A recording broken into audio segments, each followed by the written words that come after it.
என் லைஃப்லேயே நான் சமைக்க ஆரம்பித்ததுக்கப்புறம் இந்த மாதிரி ஒரு ஃபெயிலியர் டிஷ் நான் பண்ணதே கிடையாது. ஒரு வீடியோவில் இந்த ரெசிபி ரொம்ப நல்லா இருந்ததுன்னு சொல்லிட்டு செய்யலான்னு நினச்சேன்.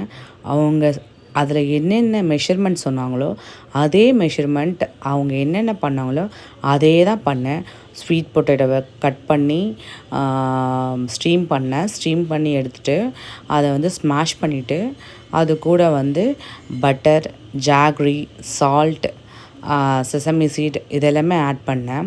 நல்லா பிசைஞ்சிட்டு ரைஸ் ஃப்ளவர் ஆட் பண்ண சொன்னாங்க. ரைஸ் ஃப்ளவரும் ஆட் பண்ணேன். நல்ல ஒரு திக் டோ கிடச்சிது.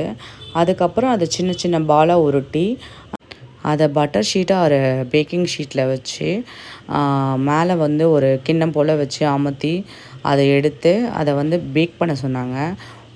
ஆல்ரெடி ப்ரீஹீட் பண்ண பேனில் 140 செல்சியஸில் 40 மினிட்ஸ் வைக்க சொன்னாங்க. சேம் நான் அதே தான் வச்சேன். அந்த வீடியோவில் அந்த லேடி என்னென்னலாம் பண்ண சொன்னாங்களோ அதெல்லாம் கரெக்டாக பண்ணேன். பட் எனக்கு அந்த லேடிக்கு வந்த மாதிரி எனக்கு வரவே கிடையாது. இப்படி தான் வந்தது, கிழிஞ்சி பிஞ்சு போய் வந்தது. பட் அவங்க காட்டின வீடியோவில் இப்படி இருந்தது.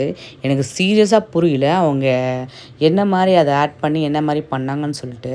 சரி ஓகே பேக் தான் ஆகலைன்னு சொல்லிட்டு ஆயிலில் போட்டு பார்க்கலான்னு போட்டு பார்த்தா அது என்ன ஆகுது அப்படியே கரைஞ்சி போயிடுச்சு அந்த பொட்டேட்டோ போட்ட உடனே. அதுக்கப்புறம் எங்கள் மதரில் ஒரு ஐடியா கொடுத்தாங்க. மைதா சேர்த்துட்டு போட்டு பாருமா அது எப்படி இருக்குன்னு சொல்லிட்டு. சீரியஸாக அவங்க சொன்ன ஐடியா தான் கரெக்டாச்சு. மைதா போட்டு ரிப்பன் பக்கோடாலாம் போட்ட உடனே செம்ம டேஸ்ட்டாகிடுச்சு டிஷ்ஷு.